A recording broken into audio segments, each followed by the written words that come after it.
Ah, my wife got me yet another coffee mug.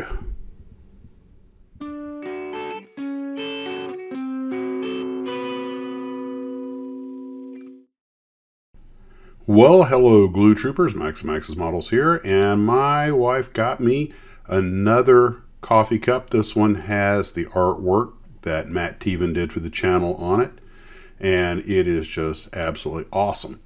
So what I have done is I have gone out on the Max's Models Facebook page and put all the artwork out there. So if any of you guys would like to, you're welcome to download it and have it put on your own coffee cup. There are a lot of places online that do that. I think she uses the one at Walmart. But anyway, feel free with my blessings. So today I got a little bit of model building done, a little bit of rigging on the Douglas World Cruisers. And then I started working on the airliners. And the DC-8 went together without too much trouble, but there was a fair amount of flash that had to be sanded off. The Airbus, on the other hand, wound up actually having a little more argument getting the sides to mate, a little bit of gaps, but that wasn't the problem.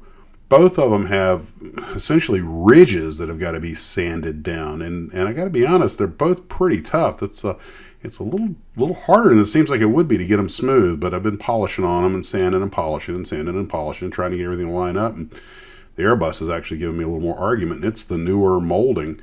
The old DC-8 still has its issues you can see on the tail, but the parts went together a little bit better.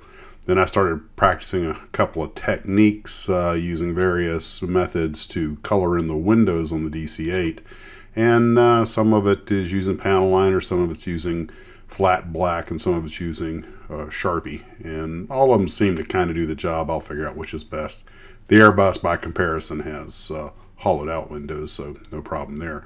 And I didn't realize how much bigger a DC-8 was than a Airbus A320. So I'll get that stuff out to the Tarbis tomorrow, hopefully, to get some sanding and priming done on them, see how they look. And I've got some stuff stacked up that needs to go out to the Tarbis. I haven't been out there yet since I got home. So then I went over to Hurricane Hobbies, saw what was new on the shelves, and I wound up picking up this Corvair for someone's Christmas present. And unfortunately, Ian told me he's had an issue. Apparently, there's some people been in there have been price tag swapping, so he's up in the security. That's just wrong. And he's not worried about the money. He's the violation. I agree with him. I mean, he does a lot of favors for a lot of folks, and for someone to go to the hobby shop and do price tag swapping, nah, man, that just ain't right. So while I was doing research today for our upcoming live stream tomorrow night, 7 p.m. East Coast time, 2300 Zulu, on the Southeast Asia camo patterns, I realized that although the Air Force seemed to camouflage everything, the Navy and sometimes the Marine Corps didn't. And in fact, some of these Navy squadrons were kind of like, hey, look how bright our tail is so you can see us. Come on, guys, come up and play. Sort of... Warriors, come out to play.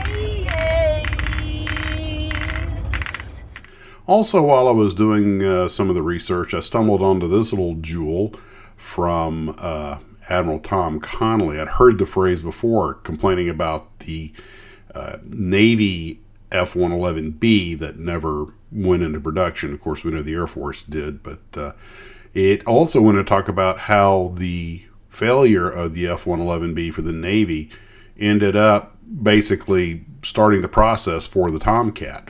And the Tomcat, as we all know, not only became the predominant naval fighter for over 3 decades, but part of American culture. And it turned out to be a real boon for model builders, too.